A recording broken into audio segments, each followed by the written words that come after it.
চিঠি যা র্যাবের মহাপরিচালক পাঠিয়েছেন স্বরাষ্ট্র মন্ত্রণালয়।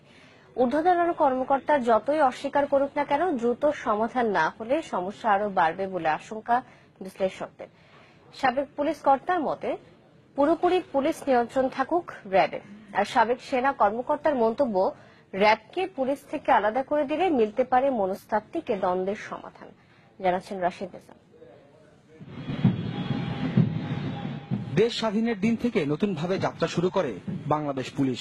সময়ের সাথে সাথে দেশের সবচেয়ে বড় বাহিনীর তকমাও মিলেছে পুলিশের। ৪৫ বছরে এই বাহিনীর সুনামের সাথে জুটেছে অনেক বিতর্কিত উপমাও। বিশেষায়িত হলেও অভিজ্ঞ পুলিশের অধীনেই ২০০৪ সালে যাত্রা শুরু করে র্যাপিড অ্যাকশন ব্যাটালিয়ন বা র্যাব। জঙ্গি দমন সহ বেশ কিছু ক্ষেত্রে অসামান্য কাজের প্রমাণ দিলেও গুম খুনের মতো অভিযোগের কালো তীর এই বাহিনীটির বিরুদ্ধে। তবে সব ছাপিয়ে র্যাব পুলিশের দ্বন্দ্বের খবর এখন টক অব দ্য টাউন, যার আনুষ্ঠানিক স্বীকৃতি মিলেছে খোদ র্যাব প্রধানের লেখা এক চিঠিতে। এ মাসেরই ৩ তারিখ এলিট ফোর্স র্যাবের ডিজি এ চিঠিটি পাঠান স্বরাষ্ট্র মন্ত্রণালয়ে।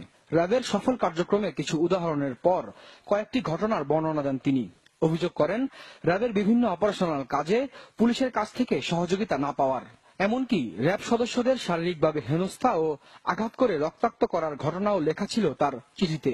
চিঠিতে র্যাবের ডিজি আরো জানান, পুলিশের উচ্চ মহলে বারবার জানিয়েও কোনো সুরাহা হয়নি।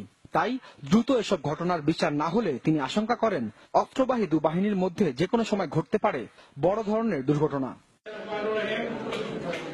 গত বৃহস্পতিবার সদর দপ্তরে আয়োজিত এক অনুষ্ঠানে র্যাবের ডিজির অভিযোগ নিয়ে জানতে চাইলে রীতিমতো অবাকই হন পুলিশের আইজি।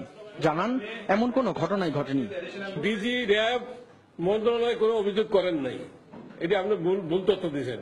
আর ডিজি র্যাব ডাইরেক্ট আইজি কে বাদ দিয়ে মন্ত্রণালয়ে অভিযোগ করতে পারেনও না, করেন নাই। আর শুক্রবার স্বরাষ্ট্রমন্ত্রী দুই বাহিনীর দীর্ঘদিনের তৈরি হওয়া এমন দূরত্বকে তুলনা করেন ভাই বোনের সাংসারিক খুনসুটির সাথে।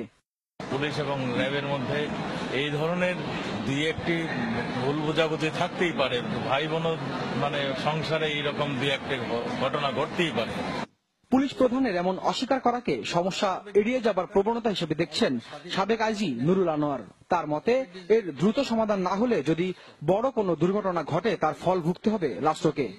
পুলিশ বুঝতে পারছে যে আমরা কোনো কোনো ক্ষেত্রে র্যাবের চেয়ে পিছাই নাই, বা ওই জায়গাটা র্যাবে যে অর্থ যে কারণে র্যাবের তৈরি হলো সেই শূন্যতা আমরা পূরণ করতে পেরেছি বা পর্যায়ে চলে গেছি। এখন তারা র্যাবকে আগের মতো সেভাবে মূল্যায়ন করে না। যেহেতু দ্বন্দ্বটা এভাবে প্রকাশ্যে আসে নাই, আগে সরকারের দৃষ্টিও পড়ে নাই, এখন যেহেতু এটা সরকারের গোচরে আসলো, পদক্ষেপ নিলে